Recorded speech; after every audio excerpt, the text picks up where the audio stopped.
आप सभी का स्वागत है आपके अपने चैनल चौक इंडस्ट्रियल एकेडमी पे। और ये बहुत अच्छी न्यूज़ है उन बच्चों के लिए जिन बच्चों ने जेएनयू में एडमिशन लिया था और अपने डॉक्यूमेंट जो है वो सक्सेसफुली अपलोड कर दिए थे। तो जिन बच्चों को ये डर था कि हमारा डॉक्यूमेंट वेरिफिकेशन हो गया, ये हमें कैसे पता चलेगा, तो अब सब आपको खुशी का ठिकाना नहीं रहेगा, क्योंकि जेएनयू ने अपने जो वेरिफिकेशन है वो कंप्लीट कर लिया। अब आपको आगे का प्रोसेस करना है। तो आपको जैसे दिख रहा होगा कि ऊपर लिखा हुआ आ रहा है प्री इनरोलमेंट फॉर्म, तो पहले इस पे लिखा रहा था कि ओपन शॉर्टली, तो अब देखिए सारे ब्लू हो गए हैं, view receipt, view documents, offer letter, checklist और प्री इनरोलमेंट। तो जैसे ही आप प्री इनरोल फॉर्म पे क्लिक करेंगे तो वो अगली स्टेप पर खुल जाएगा। तो जो बच्चे हमारी वीडियो देख रहे हैं उनको पहले ही पता हो कि ये कैसे खुलता है।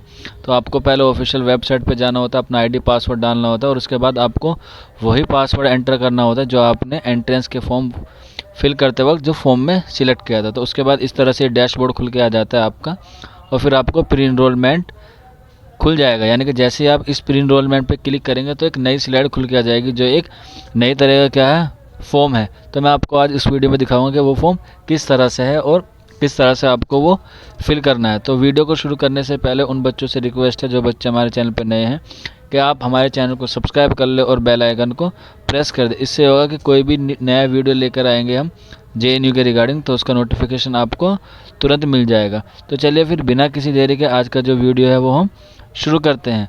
तो पहले जैसे अभी मैंने आपको बताया कि आपको सबसे पहले क्या देखना है, वही आईडी पासवर्ड करके अपना लॉगिन करना है। उसके बाद आपको अपना पासवर्ड बताना है और फिर आप इस तरह से एक पूरा डैशबोर्ड खुल के आ जाएगा और उसमें आपको प्री इनरोलमेंट पे क्लिक करना है। तो जैसे ही आप प्री इनरोलमेंट पे क्लिक करेंगे तो इस तरह से एक नया फॉर्म खुल के आ जाएगा। तो इस तरह से फॉर्म खुल के आ जाएगा। तो इसमें जो ऊपर की डिटेल है वो आपको सिक्योरिटी के कारण नहीं दिखाई जा रही है कि किस बच्चे का ये फॉर्म है। वैसे उसमें आप कुछ भी एडिटिंग नहीं कर सकते क्योंकि वो आपका एक तरीके से प्री इनरोलमेंट फिल है। तो ये जो डिटेल मांगी जा रही है वो आपको इसमें फिल करना है, यानी कि अपना एड्रेस भरना है, आधार नंबर या पासपोर्ट, अपना ब्लड ग्रुप, मदर टंग कौन से है, फादर ऑक्यूपेशन या हस्बैंड, फिर home town, monthly income, nearest railway station, medium of instruction, और आप शादीशुदा है या नहीं तो उस पर आप येस और नो कर सकते हैं। इसके साथ साथ नीचे जो लिखा हुआ है वो अल्टरनेट कॉन्टैक्ट लिखा हुआ है कि आपको इसमें अपना जो एड्रेस है वो लिखना है। फिर नीचे लिखा है जेएनयू स्टडीज़ कि आप जेएनयू के स्टूडेंट हैं या नहीं है वो उसमें लिखना है।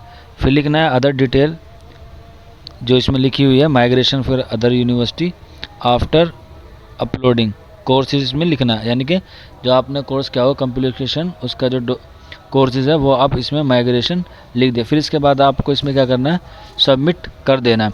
तो सबमिट के बाद का जो स्लाइड होगा वो अभी तक हमने चेक नहीं किया है क्योंकि जिस बच्चे का ये फॉर्म है वो अभी आउट ऑफ स्टेशन है। तो जैसे ही उसके कुछ बारे में पता चलेगा तो हम इसको सबमिट करेंगे। अगर किसी के पास इस तरह का कोई फॉर्मेट है और उसने सबमिट कर दिया है तो उसके कॉन्ग्रेचुलेसन, क्योंकि इसके बाद का जो प्रोसेस है वो किसके लिए होगा, वो हॉस्टल फैसिलिटीज़ के लिए होगा।